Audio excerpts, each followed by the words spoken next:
सभी श्रोताओं को ध्वनि मित्र पांडुरंग पुराणिक का नमस्कार और पत्र के लिए धन्यवाद। कार्यक्रम में हमारे साथ हैं अरुण पांडे जी, आपको भी नमस्कार।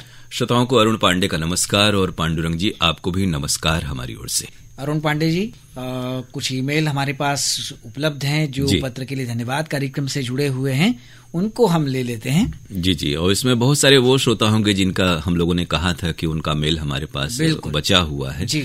तो हम उन्हें शामिल कर रहे हैं प्राथमिकता के आधार पर। तो सबसे पहले जमानिया गाजीपुर के सुरेश जायसवाल, उर्मिला, दीपक और स्वाति जायसवाल जी का ये ईमेल हम लेते हैं। जी। इन्होंने लिखा है कि 20 नवंबर को गुड मॉर्निंग कार्यक्रम पेश किया गया था, जो हमें बहुत ही अच्छा लगा। बहुत महत्वपूर्ण जानकारी दी गई थी और स्वस्ति ने इसे पेश किया था। उसी दिन शाम को स्वास्थ्य में जयते कार्यक्रम हुआ था, जिसमें विशेषज्ञ डॉक्टर हर बार की तरह थे डॉक्टर नीरज खन्ना, और हमारी बातचीत थी। तो बातचीत इतनी रोचक थी, लाभदायक थी, और डॉक्टर साहब का ये कार्यक्रम हमेशा बहुत ही रोचक होता है और मैं हर बार सुना करता हूँ। तो डॉक्टर नीरज खन्ना जी को और हमको दोनों को इन्होंने बधाई दी है। तो जो स्वास्थ्य में जयते कार्यक्रम है ना, उसकी सफलता ही यही है कि बहुत ही रोचक तरीके से, और डॉक्टर नीरज खन्ना एक चिकित्सक होने के साथ साथ बहुत ही वरिष्ठ और सक्रिय समाज सेवी भी हैं, और आप तमाम ऐसे आयोजन करते हैं जिससे कि जीवन में उपयोगी जो राय मशवरे होते हैं वो भी हमारे श्रोताओं को मिल जाते हैं। तो एक संपूर्ण इलाज जिसे हम कहते हैं कि तन मन दोनों का अध्यात्म से भी और गीत संगीत से भी बहुत अच्छी तरीके से वो आपकी जिज्ञासाओं को शांत करते हैं। तो आपकी बधाई इस मेल के जरिए उन तक और पांडुरंग जी तक पहुंच रही है। 22 नवंबर को हम और हमारा स्वास्थ्य कार्यक्रम हुआ था, जिसमें गठिया रोग, कारण, लक्षण और उपचार विषय पर बातचीत थी, जो बातचीत बहुत ही उपयोगी थी। तो हमारी ओर से डॉक्टर साहब को भी बहुत बहुत बधाई इन्होंने कही है। 23 नवंबर को जो गुड मॉर्निंग कार्यक्रम पेश किया गया था, वो कार्यक्रम भी इन्हें बेहद अच्छा लगा है। कीर्ति को भी इन्होंने बधाई दी है। तो स्वस्ति और कीर्ति जी तक भी आपकी बधाई गुड मॉर्निंग कार्यक्रम के लिए पहुंच रही है। इसी प्रकार उम्मीद करते हैं कि आप कार्यक्रम को सुनेंगे और नियमित रूप से मेल आपके हम तक आएंगे। बहुत बहुत शुक्रिया आपको कह रहे हैं सुरेश जी। दिलशाद हुसैन जी का ये मेल हमारे पास आया है। इन्होंने लिखा है कि 19 नवंबर को जो हेलो फोन इन फरमाइश कार्यक्रम पेश किया गया था, अरुण पांडे जी ने पेश किया था, बहुत ही अच्छा लगा। हेलो फोन इन फरमाइश तो हमें अच्छा लगता ही है। और एक चीज उन्होंने पूछी है कि आपके केंद्र से भोजपुरी फिल्मी गीतों का जो फरमाइश वाला कार्यक्रम होता है व्हाट्सएप पर, वो किस दिन प्रसारित होता है, कृपया बताइए। जी, तो हेलो फोन इन फरमाइश कार्यक्रम के लिए हम आपके प्रति आभार प्रकट करते हैं। और ये जो भोजपुरी फरमाइशी गीत एक्सप्रेस कार्यक्रम होता है, इसका दिन आपको पांडुरंग जी बता रहे हैं। बुधवार को ये प्रसारित होता है 2:30 बजे से। जी, क्योंकि हाल में जो कुछ परिवर्तन हुए हैं उससे कुछ एक कार्यक्रमों में परिवर्तन हुआ है।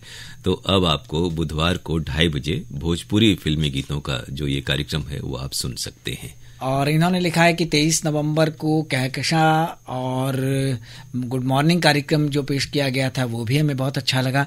तो प्रस्तुतकर्ता शिखा और कीर्ति दोनों को इन्होंने बधाई दी है। तो आपकी बधाई उन तक पहुंच रही है। पांडुरंग जी, हमें लगता है आज इन्होंने एक मेल में सारी बातें लिखी हैं, या फिर आज भी एक ही अलग अलग मेल में एक एक कार्यक्रम का असल में अरुण जी, क्योंकि दिलशाद जी से गुजारिश हम लोग हर बार करते हैं कि ये कार्यक्रमों को 4-5 दिन के प्रोग्राम ध्यान से सुने और उसके बाद एक मेल हमें भेजा करें, ताकि सारी बातें एक जगह सुव्यवस्थित हो जाएंगी और हम सबको भी दिक्कत नहीं हो। जी, इनके जो पहले आए हुए ईमेल है ना, वो बहुत बड़ी तादाद में है और अभी हम उन्हीं में से, और ये तादाद इसलिए बढ़ जाती है कि आप एक गुड मॉर्निंग सुनेंगे और एक मेल भेजेंगे, फिर कहकशा सुनेंगे, फिर एक मेल भेजेंगे, तो इससे मेल की संख्या ज्यादा हो जाती है और एक जगह पे आपका समेकित रूप से आप कार्यक्रम में शामिल नहीं हो पाते। तो हमारी इनसे गुजारिश है कि हफ्ते में एक दिन आप कार्यक्रमों को सुनने के बाद ईमेल लिखिए और हमें भेज दीजिए। और उस तरह जब आप सुनेंगे कार्यक्रम को ना, तो आपको भी अच्छा लगेगा कि आपकी सारी बातें एक साथ एक जगह आ गई हैं। जी, तो इनके कुछ और ईमेल हैं, हम उनको संभाल कर रखते हैं। अगले कार्यक्रम में जरूर हम उनको स्थान देंगे अपने कार्यक्रम में। ये मेल हमें भेजा है रामनगर मच्छरहट्टा से सोनू अंसारी, हबीब अंसारी और इनके साथ हैं नियाज अंसारी, लंबे बाबू खान। इन्होंने लिखा है कि 4 से 5 बजे तक जो मुंबई से कार्यक्रम आता है उस कार्यक्रम को आप सुनवाते हैं, लेकिन उसमें विज्ञापन बहुत होते हैं। तो कभी कभी हमें लगता है कि यार विज्ञापनों की संख्या कुछ ज्यादा है। नहीं, बहुत तो नहीं होते हैं। जहां हम लोग नियमित रूप से उस चैनल पर रहते हैं, 4 बजे कुछ विज्ञापन होते हैं, मैक्सिमम 2 मिनट के या उससे भी कम, और फिर 4:15, 4:30, 4:45 जी। ये जरूर है कि उस कार्यक्रम में उद्घोषणा भी नहीं होती है और निरंतर आपको बैक टू बैक गाने सुनने को मिलते हैं जी। तो कार्यक्रम का आनंद लें। विज्ञापन भी जीवन का अहम हिस्सा है, क्योंकि ये भौतिक युग है, हर चीज को इस संचालन में खर्च होता है, आप समझते होंगे। तो रेवेन्यू जनरेशन भी हर संस्थान का एक अहम हिस्सा हुआ करता है। तो उम्मीद करते हैं इस बात को आप समझेंगे। और विज्ञापन भी उसको ऐसा यूं ही नहीं कह सकते कि वो जाया होता हुआ प्रसारण है। विज्ञापनों से भी बहुत सारी रोचक और उपयोगी जानकारी मिल जाती है, और हमारे यहाँ से खासतौर से जो विभिन्न योजनाएं होती हैं उनका जिक्र होता है, तो उसके बारे में भी आप जान पाते हैं। खासतौर से अगर समसामयिक खेती बाड़ी और इस तरह से इलाज या चिकित्सा संबंधी भी जो विज्ञापन विभागीय होते हैं वो आपको सुनने को मिल जाते हैं, तो जानकारियों में इजाफा होता है। प्रवीण कुमार बिंद का कोयलरा भदोही से ये मेल आया है। इन्होंने लिखा है कि मैं आकाशवाणी वाराणसी के सभी कार्यक्रम नियमित रूप से सुनता हूं, चाहे वो PKLD यानी पत्र के लिए धन्यवाद कार्यक्रम हो, व्हाट्सएप फरमाइश हो, ईमेल फरमाइश हो, या हेलो फोन इन फरमाइश कार्यक्रम।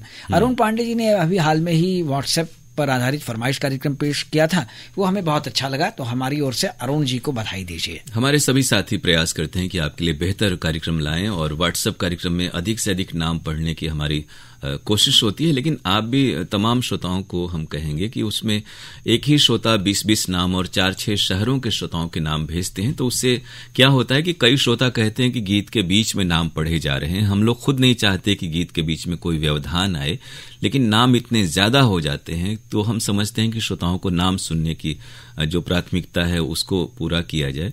तो अगर आप थोड़ा नाम संयमित धैर्य रखेंगे और कम संख्या में भेजेंगे तो गीत आप पूरे सुन पाएंगे और कार्यक्रम का आनंद और बढ़ जाएगा। धन्यवाद, मेल के लिए धन्यवाद कह रहे हैं, और हो सकता है उम्मीद करते हैं कि बाकी श्रोता इस बात को ख्याल रखेंगे जो कई शहरों के नाम भेजते हैं हमें। जी। अगला जो ईमेल हमें मिला है वो है रचना त्रिपाठी का, कोटवा कपिलधारा, सराय मवाना से। इन्होंने लिखा है कि आपसे एक निवेदन करना चाहते हैं। साप्ताहिक कार्यक्रम हेलो फोन इन फरमाइश के दिन अगर कोई और कार्यक्रम आ जाता है तो कृपया उसे कहीं ना कहीं एडजस्ट कर दिया करिए। अब कोशिश होती है, लेकिन बहुत बार ऐसा होता है ना कि आजकल का जो शेड्यूल है वो बहुत ही टाइट है, और संसद है, विधानमंडल समीक्षा है, और बहुत सारे दिल्ली और लखनऊ के रिले हैं, या अपने जो विशेष श्रोता कार्यक्रम हैं उन्हें हम डिस्टर्ब नहीं कर सकते हैं। इस कारण से उसे अगले हफ्ते के लिए बचाना पड़ता है। इन्होंने जैसे लिखा है कि अगर आपका 12 बजे तक कोई विशेष कार्यक्रम आ जाता है तो आप 12:30 बजे से हेलो फोन इन फरमाइश पेश करिए, नहीं तो अगले दिन सोमवार को उसको बजा दिया करिए। तो सोमवार को अगले दिन भी फिर वो जय भारती, कहकशां और उस दिन के कार्यक्रमों का सिलसिला शुरू हो जाता है, और 12:30 से 1 इन दिनों हम लोग नियमित रूप से प्रतिदिन रविवार छोड़ करके लोक संगीत और सुगम संगीत प्रसारित कर रहे हैं। तो गुंजाइश नहीं रहती, और ये आप सही आपका कहना है कि हाल के 2 हफ्ते से शनिवार का जो कार्यक्रम रहता है वो बच जा रहा है इन्हीं रिले के कारण, लेकिन वो सुरक्षित है और जब भी अवसर लगता है हम उसे जरूर सुनवाते हैं। इन्होंने लिखा है कि आप लोग अगर ऐसा करेंगे तो फिर आने वाले बुधवार को रिकॉर्डिंग हो पाएगी और उसके लिए पर्याप्त समय मिलेगा, और हमको लगता है कि हेलो फोन इन फरमाइश कार्यक्रम आकाशवाणी वाराणसी का बहुत ही लोकप्रिय कार्यक्रम है और इसको कहीं न कहीं जरूर एडजस्ट करके प्रसारित कर देना चाहिए। कार्यक्रम की महत्ता से तो बिल्कुल इनकार नहीं, क्योंकि हाल में भी बहुत सारे श्रोताओं से बात हुई और उनमें से अधिकांश ने कहा कि मैं 2.5 साल से 4 साल से 6 साल से प्रयास कर रहा हूं और फोन नहीं लग रहे हैं। लेकिन एक कार्यक्रम अगर शनिवार का आधा हिस्सा आप नहीं सुन पाते हैं तो उसके चलते बुधवार की रिकॉर्डिंग पर कोई खास प्रभाव नहीं पड़ता, क्योंकि फिर हम लोग 12-14 जैसे नियमित रूप से करते हैं उसकी जगह 8-9 कॉल रिकॉर्ड होते हैं, तो 2-4 श्रोता ही कम होते हैं। लेकिन बुधवार को रिकॉर्डिंग जरूर होती है और आमतौर पे रविवार को 12 से 1 में कोई दिक्कत पेश नहीं आई है हाल के दिनों में। जी, हमने आपको कई बार इस तरह का निवेदन किया है, लेकिन आप कहते हैं कि हाँ मैनेज करते हैं, और बाद में हाल में दिवाली के आसपास जो कार्यक्रम डेविएट हुआ था तो उसको तो हम लोगों ने अगले दिन प्रसारित किया था। तो ऐसा अगर कोई तीज त्योहार रहेगा जिसका कार्यक्रम में जिक्र रहेगा रहेगा। तो कोशिश तो हमारी होती है, लेकिन अभी प्रोग्राम हमने जैसा कहा कि फिक्स पॉइंट चार्ट इतना कॉम्पैक्ट है कि हर कार्यक्रम निर्धारित हैं और बहुत से कार्यक्रम ऐसे होते हैं जिन्हें हम छेड़छाड़ नहीं कर सकते। जैसे विशेष श्रोता कार्यक्रम है, उन्हें डिस्टर्ब नहीं किया जा सकता। रिले या समाचार जो है उसे हम प्रभावित नहीं कर सकते। तो इस कारण से वो कार्यक्रम जो है कैरी फॉरवर्ड हो जाता है अगले हफ्ते उसी समय के लिए। इन्होंने आगे लिखा है कि कानून और हम कार्यक्रम जैसे आपका शाम को 7:30 पर हफ्ते में प्रसारित होता है जी। तो ऐसे कार्यक्रम बहुत ही ज्ञानवर्धक और अच्छे लगते हैं। तो इसी तरह के कार्यक्रम आप रोज प्रसारित किया करें। जैसे आप हफ्ते में एक दिन अंग्रेजी वाले कार्यक्रम करते हैं, एक दिन संस्कृत वाले कार्यक्रम करते हैं, तो ये तो हमारे समझ से परे की चीज है। लेकिन बहुत सारे श्रोता हैं जो अंग्रेजी को समझते हैं और उनके समझ के दायरे की चीज होती है, संस्कृत को समझते हैं। और संस्कृत तो हर भाषा की जननी है और हमारी परंपरा है, और संस्कृत से ही संस्कृति का स्वरूप होता है भाषाओं का।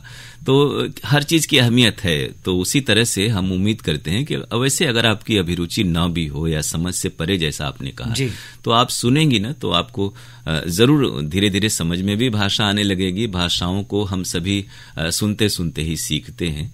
तो आप सीखें और सुने और बताएं हमें कि आपको ये भाषाओं में भी लुत्फ आने लगेगा, और उसमें भी उपयोगी और जरूरी अच्छी बातें बताई जाती हैं। तो हर भाषा और हर कार्यक्रम की अहमियत है। और एक ही कार्यक्रम प्रतिदिन कर पाना विशेषज्ञता और सुरुचि के हिसाब से, जैसे विषय भिन्नता आपने कही कि कानून की बात आपको पसंद है और उस पर आप ध्यान देते हैं, लेकिन बहुत से ऐसे श्रोता होंगे जो कुछ और सुनना चाहते हैं। वो संस्कृत, अंग्रेजी, विज्ञान, इस तरह की बातें, कविता सुनना चाहते हैं। तो सभी का ख्याल रखना पड़ता है। और जैसे अरुण जी, हमको लगता है कि अपने यहाँ से भोजपुरी के कार्यक्रम भी होते हैं, उर्दू के भी होते हैं, संस्कृत और अंग्रेजी के भी हैं। तो जो उसकी भाषा होती है बहुत क्लिष्ट नहीं होती। बिल्कुल बिल्कुल। रेडियो एक ऐसा साधन है कि आप एक बार ही सुन पाते हैं, दोबारा आपको सुनने का अवसर उसमें कम मिलता है जब तक हम पुनर्प्रसारण न करें। तो उसकी भाषा, उसके शब्द, वाक्य ऐसे होते हैं जो एक बार में थोड़ा समझ में आए हैं। बिल्कुल सहज। हम जो भी विशेषज्ञ वार्ताकार को हम लोग बुलाते हैं तो उसमें हम लोग ये कहते हैं कि हमारा जन सामान्य का जो बोलचाल की आम फहम का जो लहजा है उसका ही प्रयोग अपनी वार्ता में और भेंट वार्ता में करें। और कानून से जुड़े बातों की बात आपने कही, तो विशेष श्रोताओं के जो कार्यक्रम होते हैं, गृहलक्ष्मी हो, घरनी हो, या फिर हमारा कृषि जगत कार्यक्रम है, उसमें भी हम कानून से संबंधित जानकारी आपको देते रहते हैं। युवाणी में भी मार्गदर्शन होता है, उसमें भी आप कई बार कानूनविदों से बातचीत सुन पाते हैं। इन्होंने लिखा है, गुड मॉर्निंग कार्यक्रम हमारा बहुत पसंदीदा कार्यक्रम है और इसमें कुछ लोग बहुत अच्छा करते हैं, आप बार बार उन्हीं को मौका दें। अब ये इस बारे में हम लोग अभी अंदरूनी बातें कर भी रहे हैं, और शुरुआत में हम लोगों ने सिर्फ 4-5 लोगों को ही उसमें शामिल किया था उस कार्यक्रम के लिए, लेकिन बाद में सबकी अभिरुचि होती है। और एक चीज और है कि करते करते ही कोई व्यक्ति सीखता है, आज के युग में खास तौर से। तो सभी को बेहतर करने का एक अवसर और थोड़ा सा मौके दिए जाना चाहिए। तो फिलहाल जो लोग कर रहे हैं उनका हम लोग हौसला बढ़ा रहे हैं कि वो भी बेहतर कर सकें, और विविधता में ही तो अच्छाई होती है। तो हर कोई अपने तरीके से बेहतर करने की कोशिश कर रहा है। और देखिए आने वाले दिनों में क्या होता है, और उम्मीद करते हैं कि आपको ये कार्यक्रम पसंद आएंगे, बाकी लोगों के भी, और तब आप बताएंगे हमें कि कैसे लगे कार्यक्रम आपको। इस मेल के लिए शुक्रिया बहुत बहुत। अरुण पांडे जी, असगर अली जी का ये मेल आया है और इस मेल में उन्होंने लिखा है कि आपके केंद्र से प्रसारित होने वाले जितने भी कार्यक्रम हैं, हम उन कार्यक्रमों को बहुत ध्यान से सुनते हैं। वैसे मैं बुजुर्ग हूं और मेरा स्वास्थ्य ठीक नहीं रहता है, लेकिन जब भी मुझे अच्छा लगता है तो मैं रेडियो जरूर सुनता हूं। और आकाशवाणी वाराणसी का जो केंद्र है उसके जो कार्यक्रम हैं वो मुझे बहुत पसंद आने वाले कार्यक्रम हैं। मैं हर कार्यक्रमों में फ़ोन भी किया करता हूं, चाहे वो आरोग्यम हो, चाहे वो फ़ोन इन फरमाइश हो, और मेरे जो विचार होते हैं, मेरी जो बातें होती हैं, आप लोग उसको शामिल भी करते हैं। मुझे ये अच्छा लगता है। मैं हेलो फ़ोन इन फरमाइश के लिए श्रोताओं से ये भी कहना चाहूँगा कि आप लोग हिम्मत ना हारें, फ़ोन मिलाते रहें तो आपका फ़ोन ज़रूर मिलेगा। हम तो बराबर कोशिश करते हैं और हमारा फ़ोन मिल जाता है, चाहे वो अरुण जी हों या पांडुरंग जी हों, उसको शामिल भी करते हैं जी। तो और असगर जी, हमारे पास कोई बहुत सारे श्रोता ये समझते हैं ना कि हम लोग अपनी ओर से कुछ कर पाते हैं, ऐसा कुछ भी नहीं है। उसमें सिर्फ फोन आते हैं और चूंकि लगातार श्रोता लगे रहते हैं तो फोन आते हैं तो जैसे ही एक फोन कटता है तो दूसरे श्रोता का फोन स्वतः कनेक्ट हो जाता है। तो निरंतरता बहुत जरूरी है कि हमारे जो श्रोता हैं वो लगातार 10:30 से 11 बजे तक प्रयास करें, और निश्चित रूप से लगेगा क्योंकि बहुत सारे श्रोताओं के फोन लग जाते हैं बार बार, और ये कार्यक्रम आपको पसंद आता है। आपको बातों को तो हम लोग अहमियत देते ही हैं और हर बार, और आपसे भी रुचिकर बात होती है, श्रोता भी आपकी बातों का लुत्फ लेते हैं, तो हमें भी आपसे बात करके अच्छा लगता है। तो अब कार्यक्रम का समय भी समाप्त होने वाला है। जी। अगले कार्यक्रम के लिए हम जो बचे हुए मेल हैं उनको सहेज कर रखते हैं, अगले कार्यक्रम में उनको शामिल करेंगे। फिलहाल श्रोताओं को बता देते हैं कि यदि आप इस कार्यक्रम में शामिल होना चाहते हैं तो हमें मेल कीजिए। हमारा मेल आईडी है pkldAIR-varanasi@gmail.com, और इस मेल पर सिर्फ आप प्रतिक्रियाएं भेजें। फरमाइशों के लिए फरमाइशी गीत एक्सप्रेस का जो मेल है उस पर आप मेल करें। तो अब श्रोताओं से विदा लेते हैं, कहते हैं नमस्कार।